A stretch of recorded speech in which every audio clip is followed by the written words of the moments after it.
the news News is slightly different this time. Yeah. Well, Huw, for lots of reasons, Hugh's leaving us forever. Yep. He's going to fuck off and work in another country and probably never come back, thank God. Hopefully. Hopefully Taiwan will be invaded by the Chinese. Also, because it's... And I will die. True. Also, there hasn't really been anything that's happened because it's been Christmas. So we're going to do 2014 in review, and then it'll probably just be me every week after that until I find a suitable replacement, like Centipede. Sam West. Fuck Sam West. Never. Just in brief though, you can buy Knights of the Old Republic on Android now. Someone made a UKIP parody game and it upset Nigel Farage. And there's a female version of Sid for the first time ever in Final Fantasy 15, and you can see her boobies more or less if you want, which has upset a very small amount of people. And PS said an Xbox Live got hacked.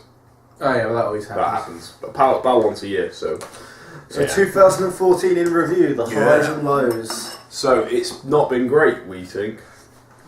It's been overall quite a weak gaming year, mostly to the launch, because it's the first year of the new platform, so there's been a bit of a drought of good games and a lot of shoddily made and rushed to be brought out AAA games, and also like Unity. Yeah, many others too. And also an unfortunate sort of trend of games being released unfinished anyway, because people feel like they can just patch it afterwards. Yeah, which is also very annoying. A very lame method of selling people games. Yeah, that is ultra lame. However, James, that is ultra lame, James. He'll like that. There have been some positives. We've played Smash Bros. Which is good. Yeah, that's well good. Actually, I've gone from having no Smash Bros to having all the Smash Bros. So I've been living the high life. Short time period. Admittedly, Smash Bros was towards the end of the year, but I think it's genuinely agreed that Nintendo had a really strong year. It's sad that the Wii hasn't sold in the sort of way that the other ones have, but it doesn't need to, I guess. It's still done alright in Japan, I think. I think it's done okay. It's had a much stronger year. Like especially the launch of Mario Kart 8 pushed a lot of sales, and especially the launch of Smash Bros. Saw like its strongest ever sales week, I believe. I think we covered that. Also, I think people will grow up soon and realise that it's the best. They won't refuse to buy it just because it's a Nintendo console. Yeah, I don't know. That'll stop happening. I'm hoping. It would be nice. Nintendo, they'll be back. They'll have something else. The Wii was super popular. Yeah. The GameCube wasn't really. I mean, I can't imagine that the Wii U is that much less popular on the scale than the GameCube was. No, definitely so. And the DS and the Wii have given Nintendo money to last 1,000 lifetimes. Also, I wonder if the number... I mean, it hasn't sold as well as Nintendo wanted it to, I think. Pretty sure. Hasn't sold as well as PS4, I think. Pretty sure, again. Yeah. Probably hasn't sold as well as Xbox One. The Xbox One sales kind of suddenly picked up recently, didn't they? They picked up. They sort of... Well, the Xbox One... We did our little debate. It's even going out in Japan. But we did our little debate, which wasn't really too much of a debate. But generally, there are, although I would prefer a PS4 at this point, there are some positives to Microsoft's year. They had to kind of U-turn on a lot of their policies, which is forced on them, I believe, rather than them suddenly being we're nice now. That didn't happen just because they got rid of one CEO. Yeah. But they generally make nothing but positive steps. Really, since then. There's been really annoying stuff like Street Fighter being PlayStation exclusive, Tomb Raider becoming Xbox exclusive. That's another thing is exclusive, but they've technically not happened this year, just been announced this year. Yeah. A lot of them. They're for games that are coming out next year or the year after. But there's this annoying, if this is going to become a trend of people merely buying a company's exclusiveness rather than paying for their own exclusives, if this is going to be a trend, then it's not one I like. No. Especially taking big I established really franchises. liked it anyway. Well, I always feel back in the day when I had a PS1, I wanted to play some Nintendo 64 games. And obviously there's actually a bigger difference in hardware between those two machines. Yeah. Probably than our current generation. It was more of a thing as well, it was competition is good, you might be annoyed because you can't have everything, but that as a consumer, but having competition means that people have to make better games essentially in hardware, you would hope, in order to try and beat the other guys, but that hasn't shown itself to be the case yet. No. But it hasn't I don't know, because I think people will keep buying Wii U, for example, even though it's not sold that well. People will keep buying all of them. People will keep buying all of them. In terms of that's what history says. Like, people buy them all the way. PS2. People still buy them now, probably. Yeah. Like the PS3s and Xbox 360s. But I'm buying one of those probably soon. Yeah. But like there's the exclusive thing is. I always felt like, I don't know as much of the last gen, it's probably gotten worse. Like, there wasn't so much exclusive content on the PS3 and Xbox. No. But, like, before that, there was this bigger kind of first party and second party attitude sort of thing. Yeah. Where people would either have, like, in Sega and Nintendo's cases, like, develop their own games, or, I mean, Sony do that a little bit. And so do Xbox a little bit, but not to the same length. That Sony seem to fund developers to do things. but they have like Sony Studio, whatever, and so do Microsoft. Sony Entertainment Europe. Yeah, but that's a publisher too. But what I mean is like they never even in PS1 days they didn't have the same extent of like Sega and Nintendo had were made all their games kind of sort of thing. They made a lot of games in house. So that was one thing, and the other thing was just merely like Sony's way was like to fund it or to publish things, which also worked. But when you're merely buying an exclusive, like it's a game that was already being made, and being like, well, just make that on ours now because we'll give you this cash. It's just, I don't know, it's just a bit of a letdown. Because as I said in other videos, I feel like that's money better spent on producing your own exclusives. Whether it be with your own studios or by just merely funding new games instead of just buying just buying a game that was already going to come out and was already going to be made. That's the key difference, I think, for me. So if that's a trend, and it has been a trend this year, then that's been a sad thing, I think. Not a great thing. The other thing I've had, it's just a personal trend. It's not really an actual trend for me, but everything I've liked. About any new console, apart from Wii U, I've been like, Bloodborne. We've talked about Bloodborne loads. That's not out this year. Yeah. That's scheduled for next year, and that's happened a lot this year. I've seen someone thought that'll be good. Oh, it's not going to be for a bit. I think Metal Gear Solid coming to Steam, but it's not coming to Steam yet. The general consensus is that next year is when all the games will come out. Yeah, which I kind of makes sense, but. Kind of doesn't make sense. I feel like they should rethink launching policies personally. Maybe. Well, it's just you've got to get the hardware out there first and get that market share. I suppose it's easier for a third party person to develop slightly after the launch and after they've seen what people have done with the. I don't necessarily have anything against hardware coming out because the hardware in these consoles isn't necessarily it's not the most up to date hardware. It's just the hardware that's become affordable to have in box form. In console. And divine affordable. And I don't necessarily have an issue with games not coming out in the first year. I think everyone's silly for rushing to buy them, but that's the nature of it. And if people continue to do that, and then people will continue to release hardware with no games. We were saying before we recorded, we were pretty sure SNES launched with 3 games. We're not totally sure, but we're pretty sure. It was something like that. It's literally. I'm pretty sure Super Mario World, the All Stars Park. This whole thing has changed. But those were quality games. And those were the thing is they were really good games, like you said, and they were kind of time sinks. A lot of them. You can play All Stars Park for ages, and you can play Super Mario World for ages. You can also complete them in 10 minutes, and if you 10 minutes. Sorry. So like the launch. I mean, obviously the launch was the launch was technically last year. So generally, this year has been slow. Has been a lot of cross-generational stuff, and I think the big talking point in general, the common theme has been this whole AAA model has grown to be something unsustainable. Yeah, a lot of people have argued it's come too much like Hollywood. I don't really think. I don't know if it has. We don't need the Hollywood analogy necessarily. I don't think it's used a lot though. Yeah. Well, I guess people always compare video games to films. It's like the most natural thing, and it's people I think grasp naturally for a comparison because it makes things easier to understand. Yeah. But you should compare them to board games, I reckon. No. But they're games. Yeah, but. I think the problem is, like we said before in one of our last news, is that the idea of big budget games isn't necessarily a bad thing. But like the way that it's grown, like the amount of staff that are on a project, the amount of money in a project, the kind of committiness on it, and like the pressure of things to succeed. We're in a land where games are big enough to have focus groups. Yeah. Games are big enough to have massive marketing. And every game needs to have X amount of stuff, and you have people deciding what will and won't be popular without just merely trying to make a game.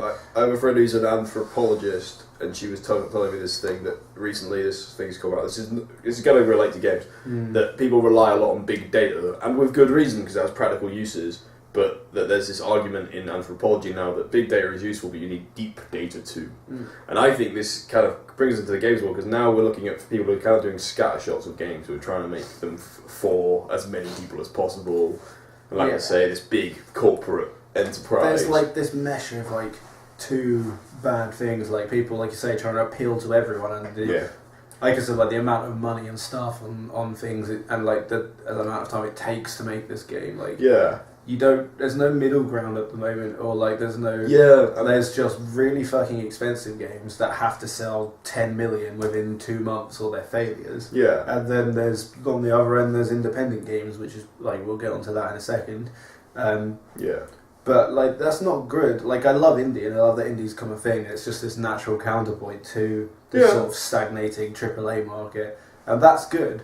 But there was always kind of in the land of before where things cost less money, and I don't know if it is possible to go to tone it back a bit. But I can't imagine it's that hard to make a game with a smaller team that doesn't have to look as fucking, push the graphics to the edge. Just something that looks graphically competent and has a style and is a good game. Like Jet Set Radio was made by, and that's not that long ago, really, by like 7 or 8 people, and could be made again. And was a big title, really. Didn't sell a new Jet Set Radio doesn't need to have a big, this is just an example, doesn't need a big studio. No. Because I think it's because like of the cell shading thing and stuff like that. I think as well, you've got, if you go back to Wii, I mean it's a generation ago now, but the thing Wii and Wii U had in common was a lot of their games look good, but are not the cutting edge of graphics. Oh, well, definitely Mario games.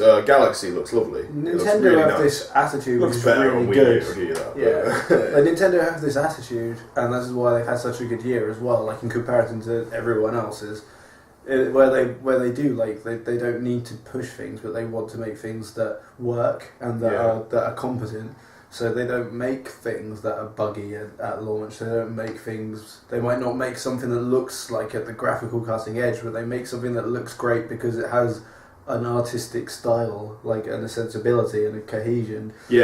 Yeah, and I think that's the good thing to do, because I think Paper Mario is some of their best games. Yeah. And I think there's a reason for that is it hasn't changed much since it came out. Well, like this is like the same thing. There's a reason why everyone got into all these like sprite style games. Again, it looked like 16-bit games and 8-bit games. It's not just nostalgia. It's because there's a style there. Yeah. So especially if you play old Castlevania or old style Castlevania. So if you play the Game Boy Advance Castlevanias, they always look quite good. The art is really good. Even the first Castlevania, maybe not Simon's Quest so much, but even that's fairly good. Like we're getting into like the oldie stuff, but it's like how the SNES has the Mode 7 look, and that makes all its games look unique, and I think makes them look great now. And I guess you're not going to get that like so much now, because the tech's never going to be that specific ever. No, and they're very similar. I'm sure if you chop them open, they're really similar on the inside. Both the 1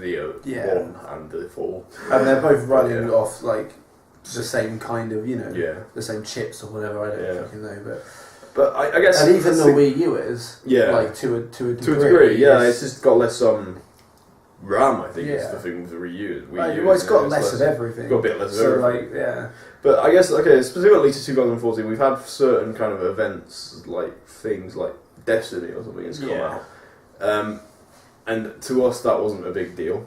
But to a lot of people it was. To a lot of people it was. So.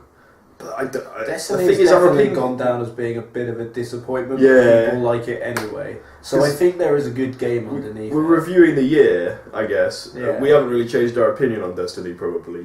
But when it first came out, I thought it could be quite good. Yeah. And this is because I thought it was actually, for its size of game, relatively creative. Just because I used to play WoW, and I didn't. It's not the greatest game in the world, but I played it for a long time because it's a big time sink. It's good. It's good for a thing. Like it does its thing well. Yeah, like, it does it very well. Yeah, and Destiny does that as well. Yeah, exactly. And Destiny hooks people, and I think it's because there are people who. There's a massive market for this thing, for WoW, and there's a massive market for COD, should we say. Yeah. And I think Destiny is fitting between those two. Oh, yeah. And also, it's a bit like a more big budget Borderlands. It's definitely, we were talking about games trying to be really wide. Destiny has sort of done that right, even if we don't like it. Yeah. Which we don't. Well, a lot of people were very disappointed, but I think there is still the game, some of it there that they like. But it's disappointed a lot on the story front and a lot on being quite repetitive. Yeah.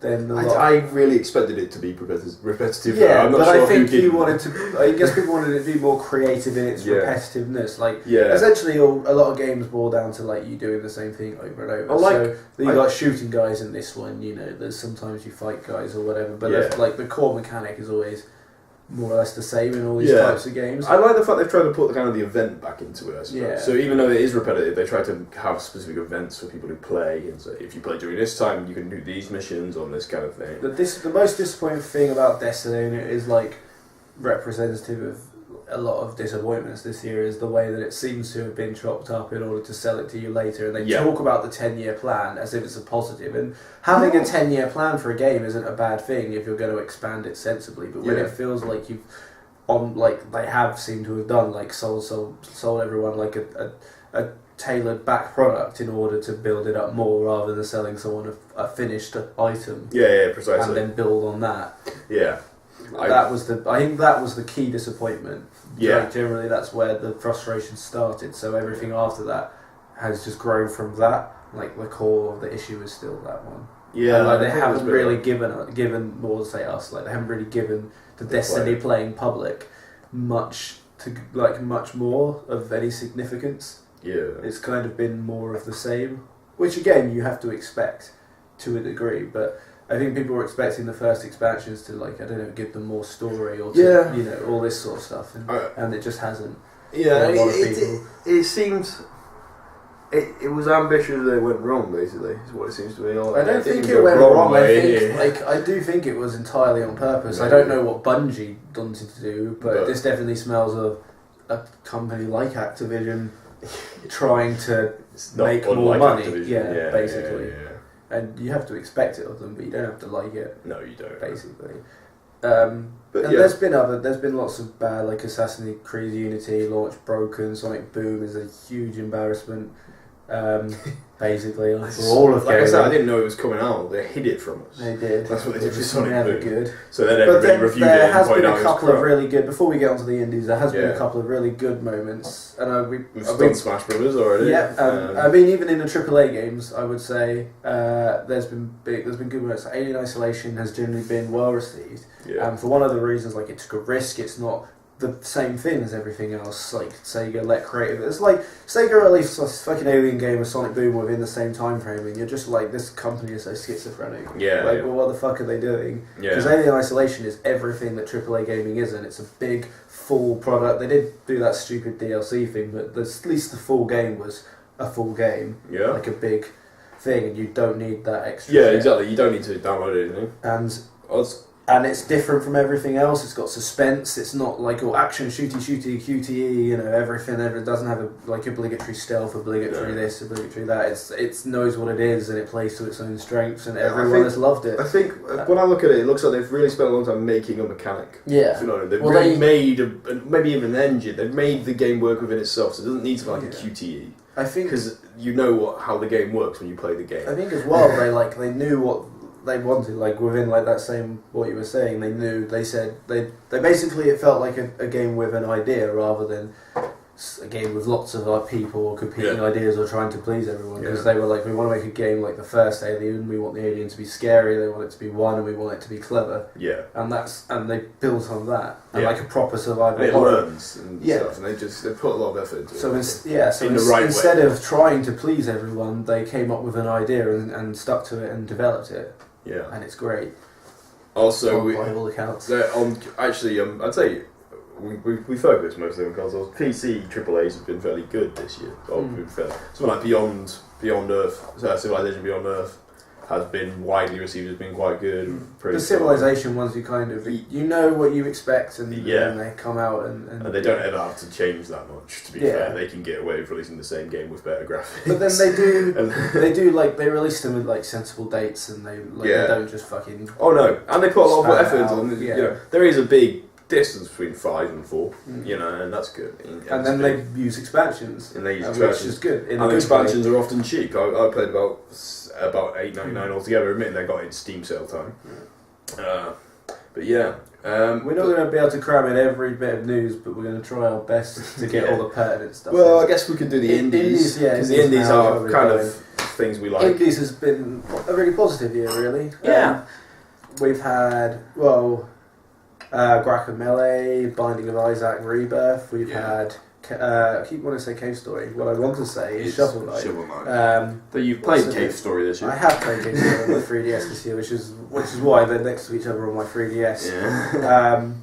There's been loads, like way too many to even remember. Brothers came out this year, yeah, definitely. I think that was a summary release, I believe. I'm not sure. I can't remember. So you've had.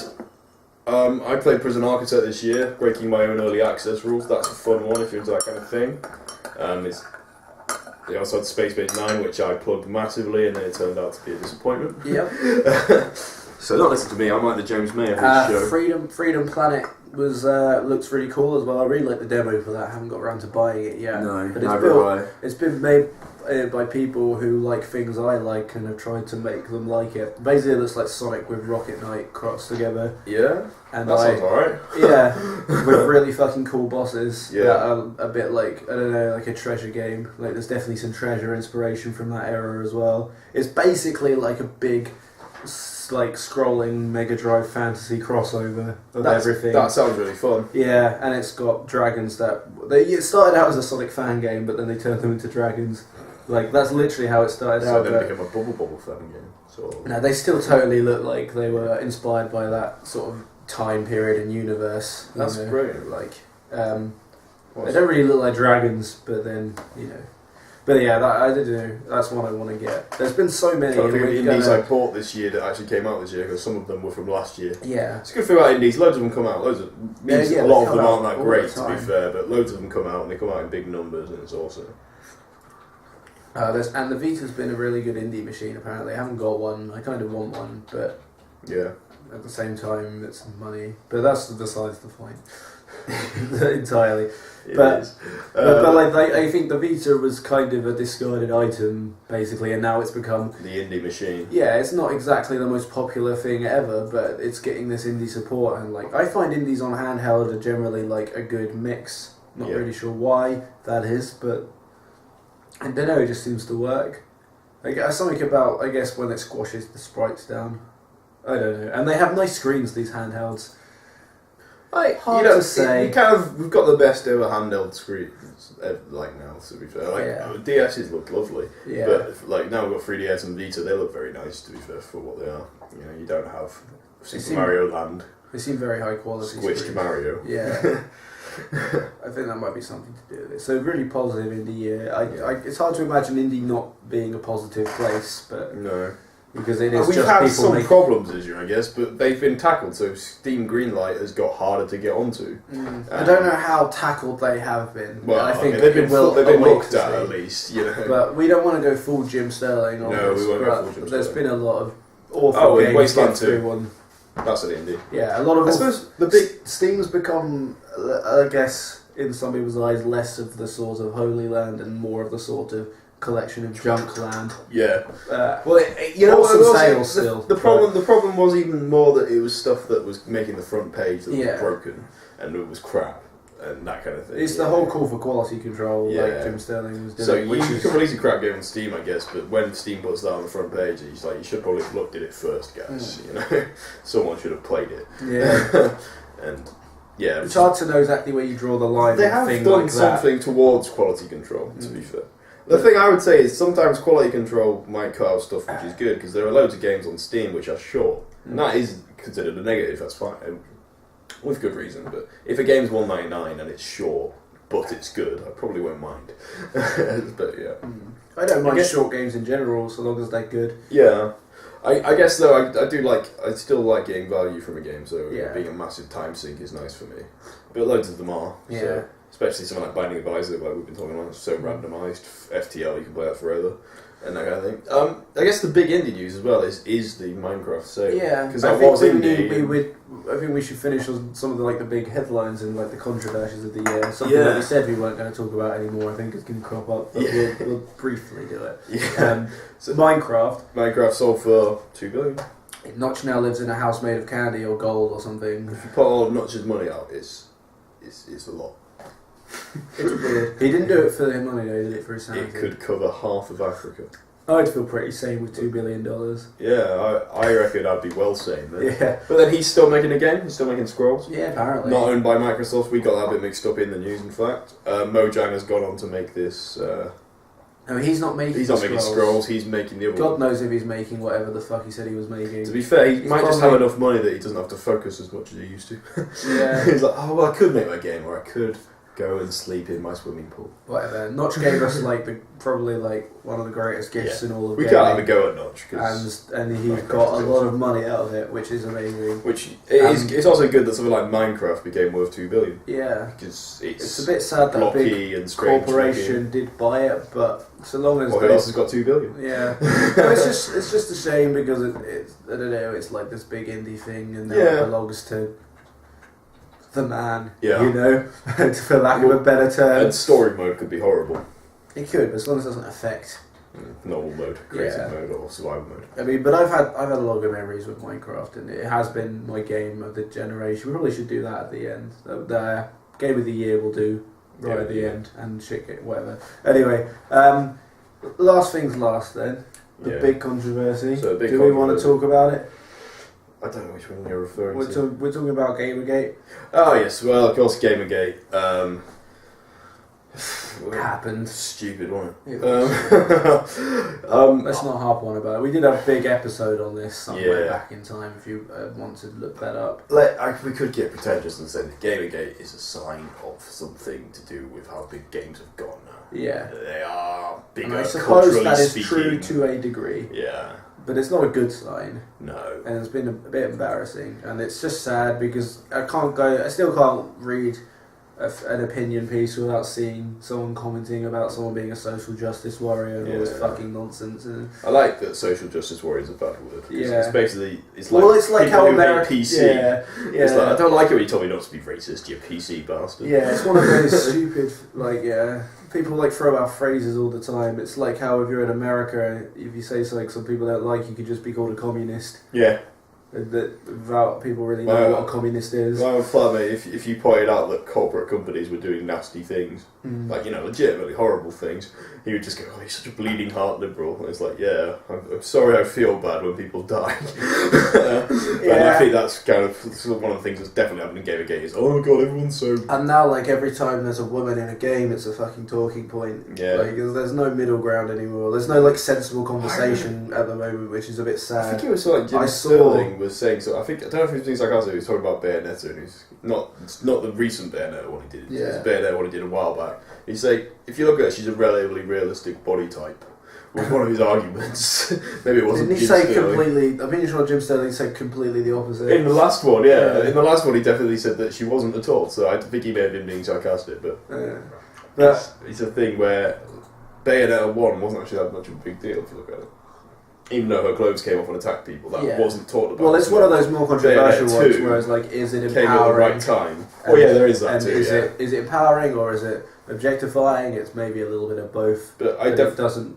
It's the kind of sort of I don't know. I don't think Bayonetta 2 hurts anyone. No, but I think it came out at the right time that people were looking at this. Yeah. And people are looking at this. Got relatively little flack considering. No. Probably because most people didn't know what it was. Still. No one played it because it was a Wii U exclusive, so it's like me and you. Yeah. But it's got to the point now where I read a review of Captain Toad and in the comments it sort of got derailed into people arguing about whether the game was sexist or not because it had a toadette that you rescued. Well, this is a thing. This is But one of the toads are things. genderless, so Yeah, it is a bit weird because they're mushrooms. But I remember Anita they're said. not mushrooms. They're hats. True. That's something that was established as canon, I guess. Their mushroom heads are just Well, hats. I think it's like he did do a long conversation on the female version in one of the things. I Yeah. did actually agree with a lot of what she said. It's true. Come flame But us. then I We just need the- think- we need the flax. I So don't you can know. flame I it just if think you want. like Captain Toad is not the game that needs that sort of critiquing. Like Yeah. that's like an overarching stereotype that does deserve attention, Yeah. but it's not a reason. I don't know. I don't want to get into this too much. But No, like but yeah, we've talked about it. Gamergate sucked. But Gamergate was a big deal, and it led to a very stupid thing. Yeah, and it was basically started by Really some stupid. people with a very terrible agenda. Yeah. So whatever. But it did the right thing. It became part of our mainstream kind of news for ages. I think Yeah. that's why we didn't talk about it, because we hated it so much. But yeah, I guess that's Anyway, it. it's That's just 2014. Game of the year. Game of the year. This is one we went to a big list. My game of the year. You go first. I can't think of one. I don't know. Smash Bros. Smash Bros. Smash Bros. Was just for like funds, but for like originals, I don't know. Like it's been tough on that level for like an original IP sort of thing and a really creative new. Yeah. I suppose, but probably Smash. But like I haven't played it all year, so How much we all year I played Pokemon X and Y, but they came out the year before. Yeah. Yeah. I guess. What have I played this year? I mean, if Wasteland 2 is as good as I hope it is, then it would be Wasteland 2, but I haven't played it, so Just it'd be pick the game that came out this year you played the most of. FTL Advanced Edition. Cool. There you go. Game of the year is FTL Advanced So Edition. an update of a game from last year. FTL. And the worst game, I can't. Well, I can. It's clearly Sonic Boom.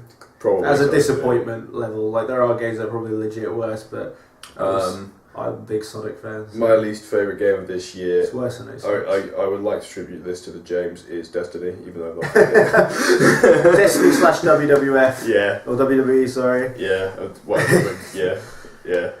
But legitimately, I don't know, genuinely, because I've watched so much of Jim Sterling playing Air Control that it is really shit. Yeah.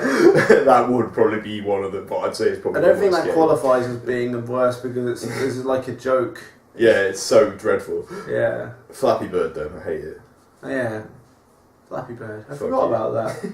Yeah, that was kind of a big deal too for a bit. We didn't talk about it, but yeah. Anyway, 2014. That was it. See you next year. I'm dead Not now. you, To you. but all. I'll see you next year. Yeah, he will.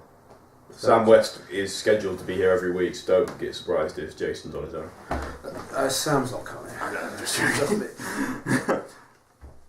joking.